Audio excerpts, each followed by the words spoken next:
masakit ba daw magpalagay ng brace? Kasi sabi ng kasama ko masakit daw. Guys, ito honest review ko sa nagpapabrace. As someone na takot magpalagay dahil daw masakit. So, ayun, I search a lot of dental clinics with their credentials sa paglalagay ng braces.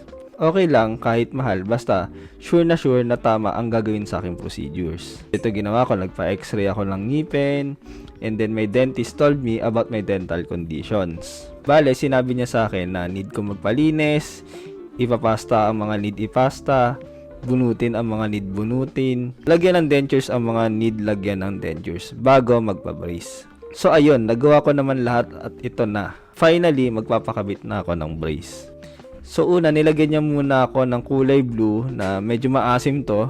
And sabi niya, para raw dumikit ang mga ididikit sa ngipin ko, which is called etchan. And then, isa-isa na niyang nilagyan ng bakal.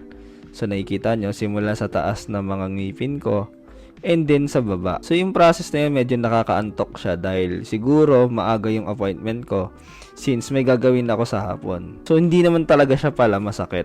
And then ayun na, nung nakakabit na yung mga ididikit, nilagyan na siya ng parang wire na magko-connect sa kanilang lahat. At nilagyan na nung pampasikip. So yung pampasikip na yan guys, marami talagang kulay ang pagpipilian. Kaso ako, hindi ako nakapili on my own. So, nag-decide ako na yung dentist na lang ang mag-decide kung anong kulay yung pipiliin ko or best para sa akin. And ayun, thank God talaga na naisip ko yon.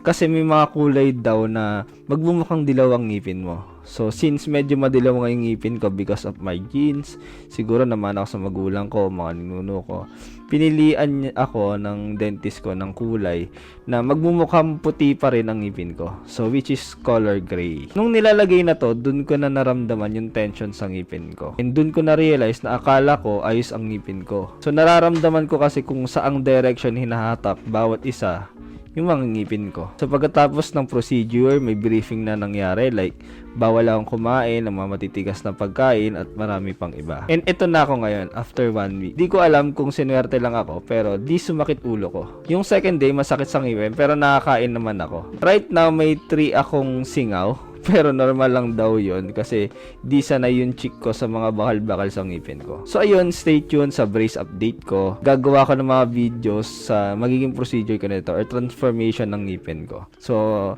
salamat AD Dental Clinic for this high-end na service pero di naman pala ganun kamahal. And di ko pala pwede sabihin kung magkano yung pagpapabrace ko dito sa video na to as we encourage you to message about their offered low down payment sa braces. Pwede nyo naman gamitin yung code ko na KyleJosh5 to get 5% discount sa lahat ng dental services nila. Meron silang branches dito sa Marikina and then sa Antipolo. Pwede nyo rin silang i-follow sa mga social media nila since gumagawa sila ng mga dental tips, contents, and nagla-live sila madalas. Pwede nyo silang direktang matanong pag may mga katanungan kayong anything na related sa ngipin. So yan guys, follow nyo yan.